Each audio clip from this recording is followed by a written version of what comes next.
অনেক দিন পর বেশ লাগছে বন ভ্রমণ। মাঝে মাঝে কাজের ফাঁকে এইসব জায়গায় এলে মন খুব ভালো লাগে। শুদ্ধ বাতাস, মাটির সোনা গন্ধ, পাখির কলতান, আহা।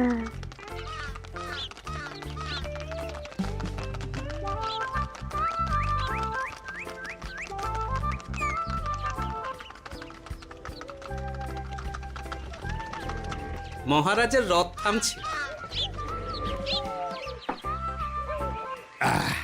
আমরা এইখানে বসে আজ রাজকার্য পরিচালনা করব।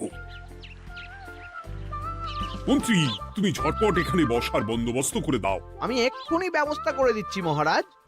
এই এখানেই আমাদের বসার জন্য ছাউনি করে দাও। এক্ষুনি করে দিচ্ছি মন্ত্রী মশাই। এরা বসার জায়গাটা করে দিক, ততক্ষণ আমরা একটু হেঁটে আসি।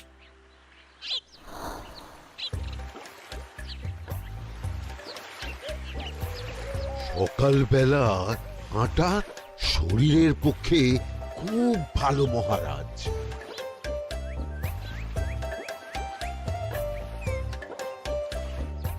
আগেকার দিনে রাজা মহারাজরা এই সব বনে মৃগয়া করতে আসতেন। মৃগয়া একদম ভালো নয় মন্ত্রী। তুমি জঙ্গলে আসছো অন্য প্রাণীদের মারতে। কেন মারবে? ওরা তো তোমার কোনো ক্ষতি করেনি। না, তা করেনি, কিন্তু তখন ওটা রাজা মহারাজাদের খেলা ছিল। শুনেছি আপনার প্রপিতামহ খুব ভালো বাঘ শিকার করতেন, অনেক বাঘ মেরেছেন। মন্ত্রী, তুমি একটা কথা হয়তো জানো না। আমার প্রপিতামহ শিকার করতেন, কিন্তু কোনো স্বাভাবিক জানোয়ারকে নয়। যে বাঘ মানুষ খেকো হয়ে প্রজাদের ক্ষতি করত, আমার প্রপিতামহ সেই সমস্ত বাঘদেরই মারতেন। এছাড়া উনি বন্য প্রাণী সংরক্ষণ করতে বড়ই ভালোবাসতেন।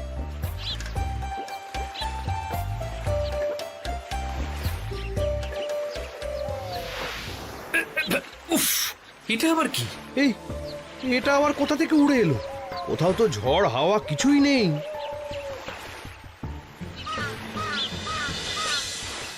একটা ধাঁধা মহারাজ, এই কাগজে লেখা। ধাঁধা? পড়ো দেখি। জোয়ার ভাটা প্রভুর খেলা, ভাটা হবে হলে বেলা। ভাটা হলেই দেখা যাবে লাল রঙের এক পাথর পাবে।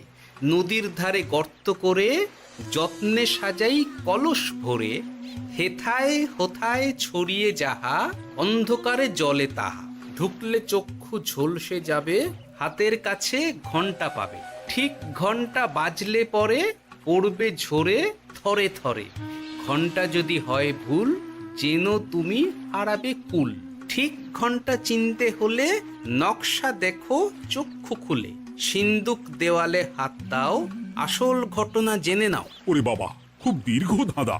তা মন্ত্রী, তুমি কিছু বুঝলে? এটা একটা গুপ্তধনের নকশা। এর মধ্যে গুপ্তধন কোথায় আছে তার একটা ধারণা দেওয়া আছে। গুপ্তধন? ওটা আমাকে পেতেই হবে, পেতেই হবে। দেখি দেখি, একবার কাগজটা দাও। গোপাল, কাগজটা আগে আমার হাতে দাও, দেখি ভালো করে। এখন নদীতে জোয়ার চলছে গোপাল। একটু পরেই ভাটা শুরু হবে। হ্যাঁ, ভাটা না হলে কিচ্ছু বোঝা যাবে না। এখানে স্পষ্ট লেখা আছে, ভাটা হলেই দেখা যাবে লাল রঙের এক পাথর পাবে। তার মানে আমাদের ভাটা হওয়া পর্যন্ত অপেক্ষা করতে হবে। না, সময় নষ্ট না করে ধাঁধাটার সমাধান করতে শুরু করি। ভাটা হলে একটা লাল রঙের পাথর দেখা যাবে, এই পর্যন্ত পরিষ্কার আছে। বুঝতে হবে ওর পর থেকে। পড়ো গোপাল, চলো আমরা সবাই বুদ্ধি লাগাই। নদীর ধারে গর্ত করে যত্নে সাজাই কলস ভরে। এটার অর্থ, ধাঁধাটা মাথায় বসিয়ে নিয়েছি, এবার কে কি বলবে সেটা শুনতে হবে। চলো গোপাল, আমরা ধাঁধা যেমন যেমন বলেছি তেমন তেমন ভাবেই চলি। চলুন মহারাজ, এখন আমাদের দেখতে হবে লাল পাথর। কোথায় আছে লাল পাথর? চলো চলো সবাই, চোখ কান খুলে আমরা নদীর পাড় ধরে হাঁটি। আমি একটু তফাতে হাঁটি। গুপ্তধন আমাকে একা পেতে হবে। ভাটা হলেই দেখা যাবে লাল রঙের এক পাথর পাবে। আমাকে চোখ কান খোলা রাখতে হবে। লাল পাথর, নদীর চড়ায় লাল পাথর দেখতে হবে। লাল পাথর, লাল পাথর। ওটা কি? তো এই তো লাল পাথর, লাল পাথর। ওরা অনেকটা এগিয়ে গেছে, ওদের আমার দিকে নজর নেই। এই সুযোগ একা একা গুপ্তধন নিয়ে পালাবো। আহ, এ, এ।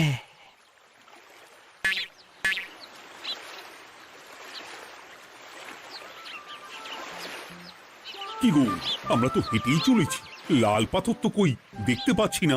আরেকটু হাঁটতে হবে মহারাজ, গুপ্তধন বলে কথা, ওকে আর সহজে ধরা দেয়? সেটা অবশ্য সঠিক কথা। আচ্ছা, আমরা সবাই তো আসছি হেঁটে হেঁটে, মন্ত্রী মশাই গেলেন কোথায়? ও কি যে ঘটে! সত্যি তো, মন্ত্রী কোথায়? ও সেনাপতি, মন্ত্রীকে দেখেছো? কই না তো মহারাজ। তাহলে কোথায় গেলেন মন্ত্রী মশাই? এই জঙ্গলে বাঘ ভাল্লুক আছে, শেষে কিনা বাঘে নিল। হায় হায় হায়, মন্ত্রী গিন্নির কাছে আমি কি মুখ দেখাবো? হুম, বাঘ ভাল্লুকের পেটে যাবার লোক তো মন্ত্রী মশাই নন। ও গোপাল, কি ভাবছো? কিছু তো একটা বলো। এখন আমাদের মন্ত্রী মশাইকেই খুঁজতে হবে।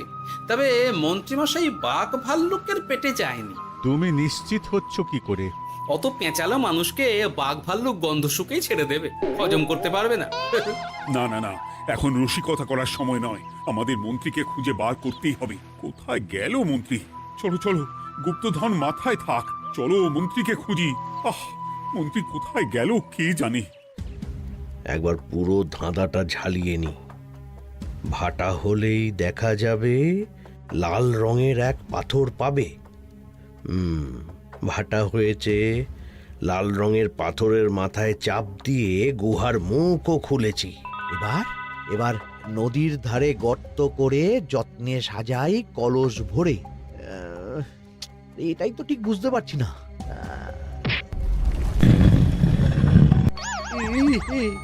এই রে, এবার কি হবে? হ্যাঁ, মহারাজ, কোথাও একটা আওয়াজ হলো। এই, আওয়াজটা কোন দিক থেকে হলো? চলুন সামনে এগিয়ে যাই। আমার মনে হয় আওয়াজটা সামনের দিক থেকে এলো। আমারও তাই মনে হলো।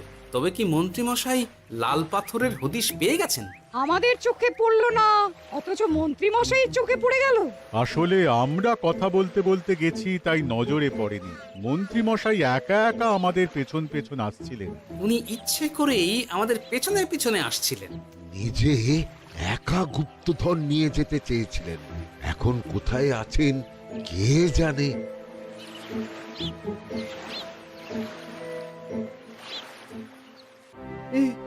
অন্ধকারে কিছু দেখতে পাচ্ছি না তো। ধাঁধাতে কি ছিল? হ্যাঁ, কি ছিল?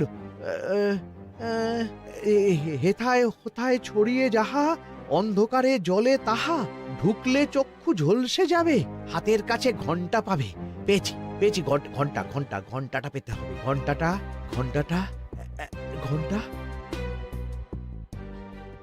ভাটা হলেই দেখা যাবে লাল রঙের এক পাথর পাবে, নদীর ধারে গর্ত করে যত্নে সাজাই কলস ভরে, হেথায় হোথায় ছড়িয়ে যাহা, অন্ধকারে জলে তাহা, ঢুকলে চক্ষু ঝলসে যাবে, হাতের কাছে ঘন্টা পাবে। ঠিক ঘন্টা বাজলে পরে পড়বে ঝরে থরে থরে, ঘন্টা যদি হয় ভুল যেন তুমি হারাবে কুল। ঠিক ঘন্টা চিনতে হলে নকশা দেখো চক্ষু খুলে, সিন্দুক দেওয়ালে হাত দাও, আসল ঘটনা জেনে না। এবারে ভালো করে ঠান্ডা মাথায় ভাবতে হবে। ভাটা হলেই দেখা যাবে লাল রঙের এক পাথর পাবে। সেই লাল পাথরটাই তো খুঁজে পাওয়া যাচ্ছে না, অথচ মন্ত্রী মশাই খুঁজে পেলেন। আওয়াজটা কোথা থেকে আসছিল? এই কাছে পিঠে এই কোথা থেকে আওয়াজটা আসছিল।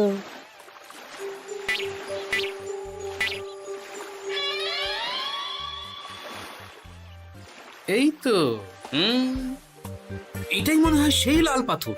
একটু নাড়িয়ে চাড়িয়ে দেখি তো কিছু হয় কিনা।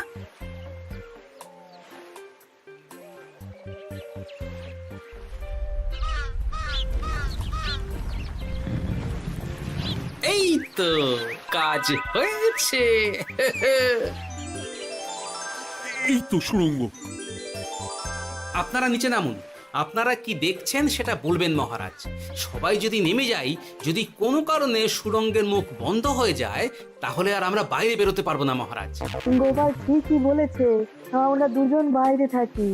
মহারাজ আর একটা কথা, কোনো ঘন্টায় হাত দেবেন না, মনে আছে তো? ঘন্টা যদি হয় ভুল, যেন তুমি হারাবে কুল। ওরে বাবা, এই বয়সে আর কুল হারাতে চাই না। ঠিক আছে, তোমার কথাই অক্ষরে অক্ষরে পালন করব। দেখি এই সুরঙ্গে মন্ত্রী মশাইকে দেখতে পাই কিনা। চলুন মহারাজ, সুরঙ্গে নামি। সবাই সাবধানে নামো।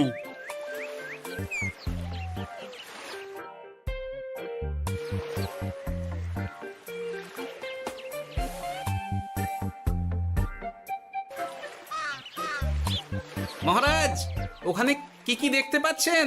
ওখানে কি মন্ত্রী মশাই আছেন? না গোপাল, মন্ত্রীকে এখনো দেখতে পাইনি। শুধু আমি এখানে অজস্র পাথর দেখতে পাচ্ছি। পাথরে পাথরে ছয়লা, ছোট বড় অজস্র। পাথরগুলো বড় অদ্ভুত, কিরকম কিরকম মানুষ মানুষ গড়ন। লম্বা বেঁটে হরেক রকম। মানুষ মানুষ গরম, সেটা কি রকম? আর কিছু? কোনো কলসি কি দেখতে পাচ্ছেন? কলসি তো দেখতে পাচ্ছি না। মহারাজ, কলসি থাকতেই হবে, কারণ ধাঁধায় লেখা আছে নদীর ধারে যত্ন করে যত্নে সাজাই কলস ভরে। গর্তটা আসলে হলো সুড়ঙ্গ, কিন্তু কলস। মহারাজ, মহারাজ, এইদিকে এইদিকে একটা কলসের মতো কি যেন আছে। এইদিকে আসুন, এদিকে এদিকে। হ্যাঁ গোপাল, দেখতে পেয়েছি। এবার আমি যেরকম যেরকম বলবো সেই রকম সেরকমই করবেন। আমি বিজ্ঞানীকে নদী থেকে জল তুলে পাঠিয়ে দিচ্ছি। পাত্র কোথায় পাবে? আমাদের জল খাবার যে পাত্র আছে সেটা আনতে লোক পাঠাচ্ছি। ঠিক আছে। শুধু একটা কথা বলছি, আপনারা কেউই সুড়ঙ্গের ভেতরে কোনো কিছুতে হাত দেবেন না। কেন গোপাল? সব পরে বলবো, এখন আমি যা বলছি সেটা শুধু মনে রাখুন। সুড়ঙ্গের ভেতরে কিছুতে হাত দেবেন না।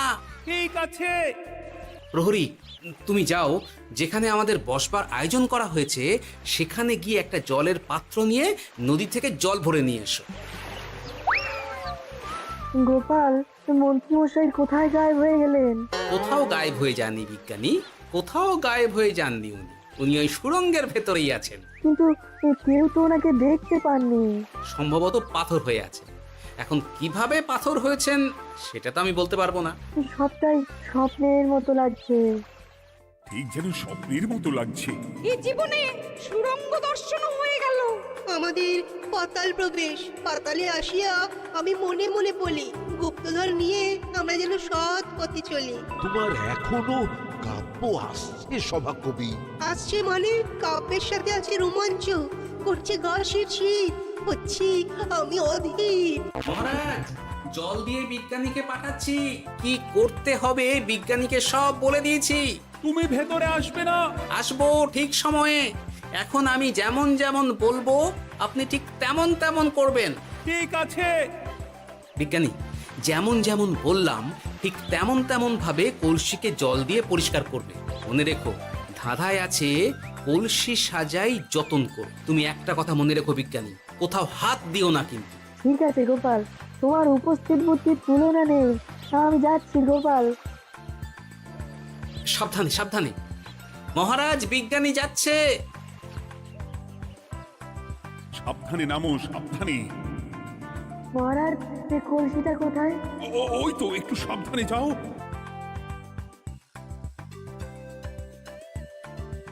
বিজ্ঞানী, কলসির দেখা পেয়েছো? পেয়েছি পেয়েছি পেয়েছি। এবারে কলসিটাকে ভালো করে জল দিয়ে ধুয়ে দাও। কলসির আলোয় সুড়ঙ্গ আলোকিত গোপাল। এরপর কি? ভালো করে দেখুন মহারাজ, কোথাও ঘন্টা দেখতে পাচ্ছেন কিনা। ঘন্টা? একটা তো নয়, সার সার ঘন্টা, অনেকগুলো ঘন্টা। সাবধান, ঘন্টায় হাত দেবেন না, শুধু দেখুন।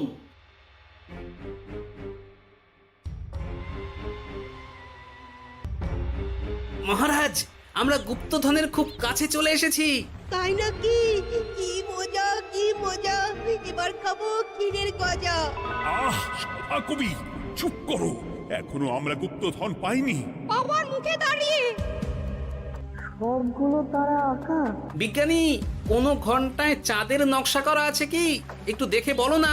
আমি আতস কাজ নিয়েই দেখছি, সব ঘন্টাতেই তারা আঁকা। খবরদার, কোনো ঘন্টাকেই ছোঁবে না। ঠিক আছে, কোনো কিছু না ছুঁয়ে আমি দেখছি। পেয়েছি গোপাল, চাঁদ আঁকার ঘন্টা পেয়েছি।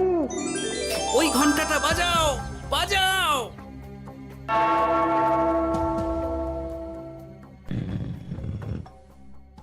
গুপ্তধন পেয়েছেন মহারাজ? বাঁচাও, বাঁচাও, বাঁচাও। বাঁচান মহারাজ, বাঁচান বিজ্ঞানী, মহারাজ, মন্ত্রীর গলা পাচ্ছ না? মহারাজ, আমি পাথর হয়ে আছি, আমাকে মানুষ করুন মহারাজ। তুমি তো মানুষই ছিলে, হঠাৎ করে পাথর হলি কেন? মহারাজ, গুপ্তধন পেয়েছেন? পেয়েছি, তার সাথে মন্ত্রীকেও পেয়েছি। মন্ত্রী এইখানে কোথাও পাথর হয়ে দাঁড়িয়ে আছে। দাঁড়ান মহারাজ, এবার আসছি। সাবধানে এসো। আমি ভেতরে যাচ্ছি, বুঝলে? যদি কোনো কারণে দেখো পাথরটা গুহার মুখটা আটকে দিয়েছে, অমনি তোমাদের কাজ হলো পাথরটাকে ছুঁয়ে ফেলা, বুঝলে? ঠিক আছে গোপাল দাদা। আমার মনে হয় বিপদ আর কিছু ঘটবে না, তবুও সাবধানের তো মান নেই। ঠিক আছে, তুমি নিশ্চিন্তে ভেতরে যাও। বাঁচাও, আমাদের বাঁচাও, আমাদের সবাইকে মানুষ করুন। আমাকে মানুষ করুন মহারাজ। আপনাকে তো মানুষ করা হবে মন্ত্রী মশাই। আগে বলুন, আপনি পাথর হলেন কি করে? ও, মনে পড়েছে, ধারার শেষ লাইন, সিন্দুক দেওয়ালে হাত দাও, আসল খবর জেনে না। সত্যি গোপাল, তুমি না থাকলে এই এত কিছু আমাদের সবার কাছে অজানাই থেকে যেত।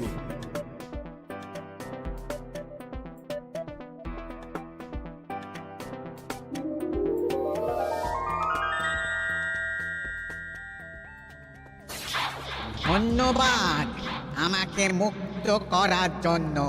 আপনি কে? আমি যক্ষ। আমাকে এই ধন সম্পত্তি পাহারা দেওয়ার জন্য এক ডাকাত দলের সর্দার যক্ষ করে রেখেছিল। আমি 100 বছর ধরে এইখানে যক্ষ হয়ে আছি। আমি তোমার জন্য মুক্ত হলাম গোপাল। এই সম্পত্তি তোমার গোপাল। সম্পত্তি নিয়ে আমি কি করব? আমি এই সব সম্পত্তি মহারাজকে দান করলাম, রাজ্যের অনেক কাজ হবে। তুমি ধন্য গোপাল, তুমি ধন্য। এবার আমার যাবার সময় এসেছে, আমাকে যেতে হবে। যাবার আগে এই পাথরগুলোকে মানুষ করে যান। এরা সব লোভী। আমি আমার সীমিত ক্ষমতায় এই গুপ্ত ধনের ধাঁধাকে এখানে যারাই ভ্রমণ করতে আসে তাদের হাতে তুলে দিই, কিন্তু কেউ এই ধাঁধার সমাধান করতে পারে না। সবার মনে লোভ কাজ করে, এই লোভ এদেরকে পাথর করে রেখেছে। পাথর হলো কি করে? একটা মানুষ এসে বুক ভরা লোভ নিয়ে আধা পুরো না জেনে পাথরে হাত দিলেই সে পাথর হয়ে যাবে। আমাদের খুব ভুল হয়েছে, আর লোভ করবো না, আমাদের বাঁচাও। আমাকে মুক্ত করে দিন, আমার খুব ভুল হয়েছে মহারাজ, মুক্ত করে দিন আমায়। তুমি এখানে আগে এসেছিলে, তাই তো আগে এসে ভাবলে নিজেই একা একা গুপ্তধনকে হরপ করে দেবে। এদিকে তোমাকে না দেখতে পেয়ে আমাদের কত চিন্তা হচ্ছিল। যারা লোভী তারা কারো কথা ভাবে না, শুধু নিজের কথা ভাবে। আমাকে আর একটা সুযোগ দিন, আমি আর লোভ করব না মহারাজ। ও, তোমার কথার কোনো দামই নেই।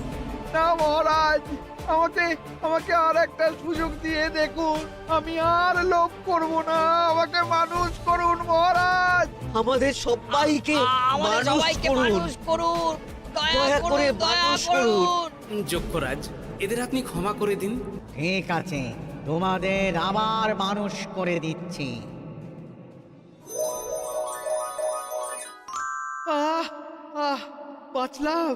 বাঁচলাম। এই রকম বারবার বাঁচা যাবে না, কিন্তু এবার সাপ ব্যাং যাই হবে না কেন ওইভাবেই থাকতে হবে, এই আমি বলে দিলাম। এবার আমার মুক্তি। মুক্তি নেবার আগে আরেকটা প্রশ্ন, যে ডাকাত সর্দার তার সম্পত্তিকে রাখার জন্য আপনাকে যক্ষ বানিয়েছিল, এই সম্পত্তি তো তাদের, আমরা তো নিতে পারি না। লোভ বড় খারাপ গোপাল। অতিরিক্ত লোভ মানুষকে পশু করে দেয়। ওই ডাকাত দল এই সম্পত্তির জন্য সবাই কাটাকাটি করে মরে গেছে, কেউ আর বেঁচে নেই। সুতরাং এই সম্পত্তিতে তোমার অধিকার আছে, এই সম্পত্তি তুমি গ্রহণ করো। নিলাম আমি, কিন্তু এই সম্পত্তি মহারাজকে আমি দান করলাম। ডাকাত দল জনগণের সম্পদকে লুঠেই তো সম্পত্তি বানিয়েছে, তাই আমি জনগণের কাজে লাগবার জন্যই এই সম্পত্তি মহারাজকে দিলাম। সাধু সাধু গোপাল, তোমার জয় হোক। এবার তাহলে আমি যাই, তোমরা সবাই সুখে থেকো আর ভালো থেকো। গোপাল, তোমার তুলনা হয় না। তোমার ঋণ আমি কোনোদিন শোধ করতে পারবো না। তুমি কৃষ্ণনগরের জন্য যা করলে তা ইতিহাসে লেখা থাকবে। না মহারাজ, আমি এমন কিছু করিনি, এই কাজ সবাই করবে। জয় গোপালের জয়, জয় গোপালের জয়, জয় কৃষ্ণনগরের জয়। জয় কৃষ্ণ জয়